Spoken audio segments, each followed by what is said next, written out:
Con su permiso, señor presidente, buenos días a todas, a todos. Este es un día muy especial para mí, es la última sección que voy a presentar. Hoy es 25 de septiembre del año 2024 y esta es la sección ¿Quiénes quieren las mentiras de la semana? Quiero iniciar diciendo que hoy tengo el honor y también desde hace más de 3 años de presentar esta sección, Quienes quieren las mentiras de la semana, un espacio de la conferencia de prensa del presidente Andrés Manuel López Obrador que contribuyó a encontrar nuevas formas de contrarrestar ideas y de comunicar. Es un espacio disruptivo, para algunos controversial, y como aquí mentirosos no somos, hay que decir también que varios personajes, periodistas, políticos, medios de comunicación y opositores se molestaron al verse exhibidos en mentiras muy elaboradas, rebuscadas y otras burdas. Hasta nos regalaron piezas de humor involuntario. Nuestro trabajo consistió en ejercer el derecho de réplica, siempre con respeto al trabajo periodístico, de evidenciar la desinformación. Eso sí, hay que decirlo fuerte para que se escuche lejos. Nunca fue con el afán de estigmatizar a nadie. Y una parte del legado y las enseñanzas que nos deja el presidente López Obrador fue justamente democratizar la conversación pública a través de hacer visibles a todos aquellos que hacen periodismo independiente, ese periodismo verdaderamente independiente, que desde espacios no tradicionales, quienes con sus herramientas lograron avanzar en el empoderamiento de sus espacios informativos. Benditas plataformas digitales, benditas redes sociales. Pero lo más importante, las mañaneras también sirvieron para reivindicar la capacidad del pueblo de recibir información sobre la opinión de comunicadores, medios de comunicación y expertos. Aquí fue un parteaguas. Aquí no importa el apellido, la plataforma más escuchada en la radio o en la televisión, el apellido más rimbombante, sino que las personas tuvieron el derecho a decidir qué es lo que en México pasa. Y ese es un avance y un logro de la cuarta transformación de la vida pública en México. El pueblo escucha, lee, revisa y compara información. Ya no es el tiempo en que la opinión de los poderosos es la que vale.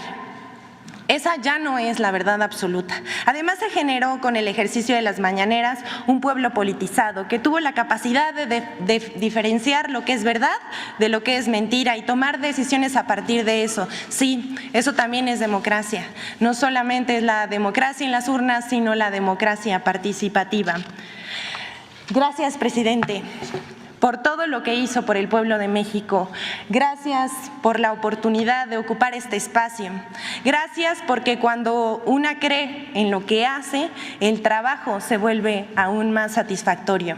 Gracias, Jesús, por invitarme y guiarme en este camino. Gracias a mis compañeros de trabajo que, si bien no subieron a esta tribuna, contribuyeron en la realización de esta sección y pusieron el corazón, la disciplina, el empeño y el compromiso, siempre dispuestos a servir al pueblo. Román Contreras, que lo estoy viendo ahí, Alejandro Álvarez, Danael Ezama, Sergio Grande y el equipo de CEPROPIE. Gracias a ustedes también. No ha sido una tarea fácil, pero la satisfacción del deber cumplido es incomparable. Gracias, presidente. Gracias por todo. Amor con amor se paga. Es un honor estar con Obrador. Ahora sí, vamos a pasar a la sección. Porque, como decía yo, no nos paran de regalar piezas de humor involuntario, porque un chisme se volvió noticia. La falsa renuncia del secretario de Hacienda. Un chisme que alguien inventa con mala intención, que se pasa de boca en boca, que se vuelve trascendido y luego una columna y otra en medios de comunicación. Eso ha sido una constante en este sexenio.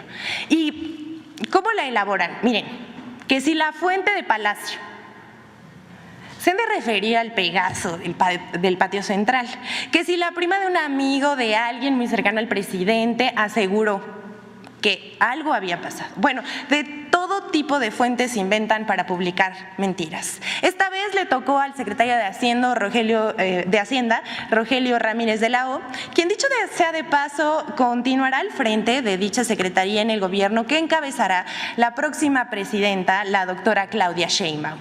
Sembrando la intriga, dijeron que por problemas al interior del equipo cercano de la dignataria electa, Ramírez de la O no asumiría el cargo. Pero esto es falso. Sin embargo, medios de comunicación que estamos viendo en la pantalla, como Código Magenta, La Política Online, Guillermo Vázquez, así como Eduardo Ruiz Gili en el espacio de Radio Fórmula, lo publicaron como un hecho. Esta conversación que tuvieron en Radio Fórmula más o menos duró 15 minutos, en el que decían que si había problemas dentro, que, bueno, de verdad dijeron de todo. Con algún tipo de interés, los medios meten insidia, siembran dudas, inventan chismes. Lo cierto es que Rogelio se queda. Así lo dijo la presidenta electa, y estos medios de comunicación volvieron a quedar en ridículo. Vamos con la siguiente. Ustedes saben que una de las dependencias de las empresas públicas que fueron más atacadas este sexenio, y pues cómo no, si se les perdió ahí una minita de oro a los poderosos, a aquellos que se sentían dueños de México, atacaban un día sí y otro también a la Comisión Federal de Electricidad. Y vamos a presentar dos mentiras que intentan engañar a los consumidores. Y bueno, en su empeño por desprestigiar a la CFE, inventaron dos noticias falsas con el afán de causar enojo entre los consumidores. Diarios como Cronista, El Mañana y en redes sociales difundieron la mentira de que ya no se podría pagar el recibo de la luz en cajeros automáticos, pero esto es falso. La CFE desmintió esa versión e informó que el pago del suministro se puede hacer en cajeros, comercios autorizados, tiendas de conveniencia, bancos y en la aplicación para teléfonos móviles CFE Contigo. La segunda noticia, pues esta es una noticia chatarra. Ya nos reímos de esto, porque el Heraldo de México publicó el 19 de septiembre que habría un corte de luz en estados de la frontera norte de México por 5 horas y que el estado más afectado sería Sonora. Pero todo resultó una mentira burda. Al respecto, la CFE aclaró que si bien existen trabajos de mantenimiento, no se programó ningún apagón masivo. Ahí quedó también. También estos medios no tienen llenadera, se la pasan mintiendo. Y hablando de personas que mienten, al parecer el expresidente priista Ernesto Zedillo miente como respira, y no solamente la semana pasada hizo el oso de su vida, y que aquí lo desmentimos, sino que hace unos meses dio un foro en Chicago, pero vamos a darles contexto. La semana pasada vimos al expresidente priista Ernesto Zedillo con sus declaraciones en contra de la reforma al Poder Judicial, además de señalar que sería el fin de la democracia, ya saben, los agoreros del desastre. El expresidente Zedillo provocó una polémica en la que salió a relucir cómo dio un golpe al Poder Judicial y destituyó a todos los ministros de la Suprema Corte de Justicia de la Nación, y luego nombró ministros a modo, además de la mitad de los jueces de primera instancia.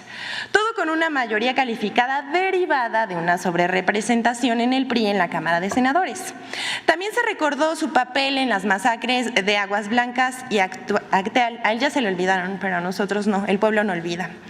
Zedillo hace unos meses en un foro en Chicago, en el cual aseguró que pues, él se presentó ahí dando una ponencia,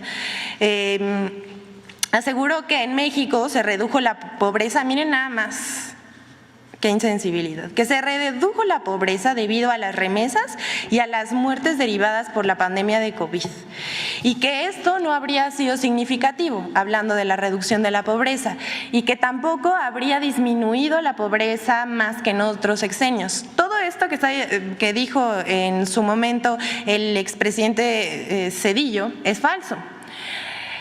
Vamos a ver qué dijo. I hear some of my friends saying, yes, that's very significantly explained by the increase of income that families have had because of remittances from the U.S. And the question is whether we want to depend on remittances to reduce poverty in Mexico. Also, and this is very sad, you have to wonder whether the fact that the pandemic affected the most poor people in Mexico will lead you to a lower ratio of poverty, because the poor have death.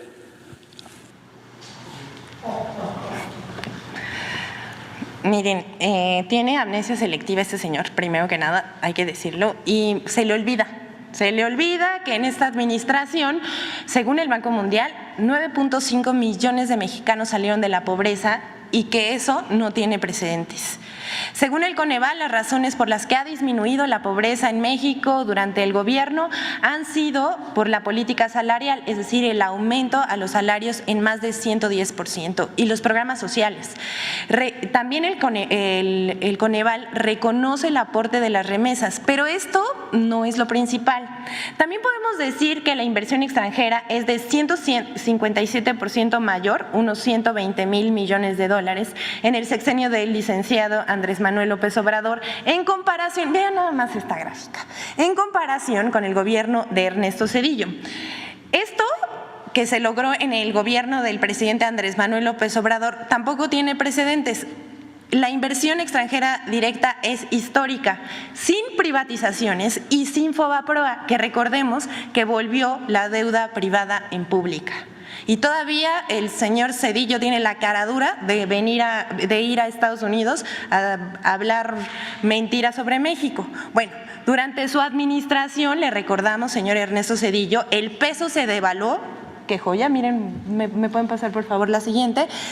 Se devaluó 187%, en comparación con el presidente López Obrador, que el peso recuperó su valor 5%, y que el peso en este momento es la segunda moneda más fuerte frente al dólar.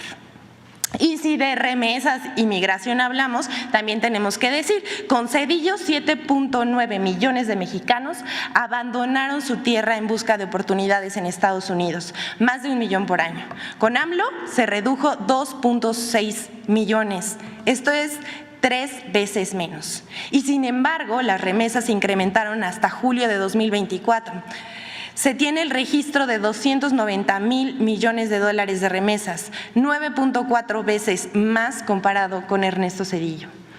Asimismo, el señor Ernesto Zedillo, en su administración, 64 de cada 100 mexicanos vivía en situación de pobreza.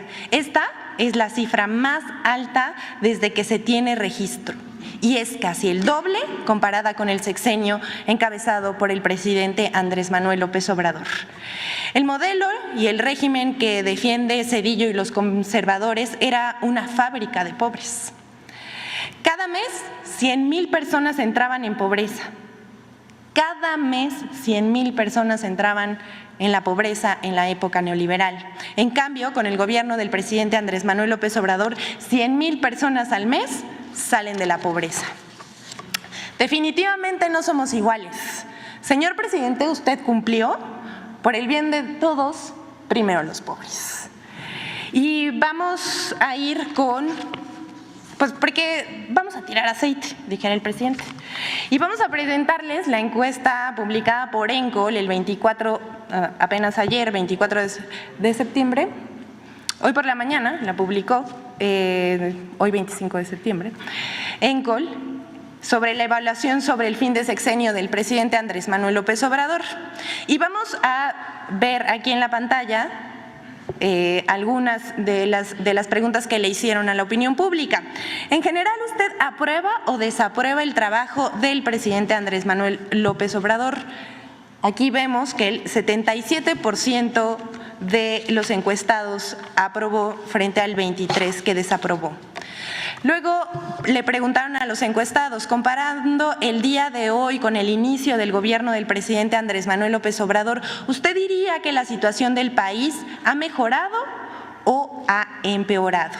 El 83% piensa que ha mejorado y por los apoyos sociales, el 80% por el derecho, del derecho para las mujeres, el 71% por obras de infraestructura, educación el 64%, salud el 61%, por la economía el 59%, el medio ambiente 50%,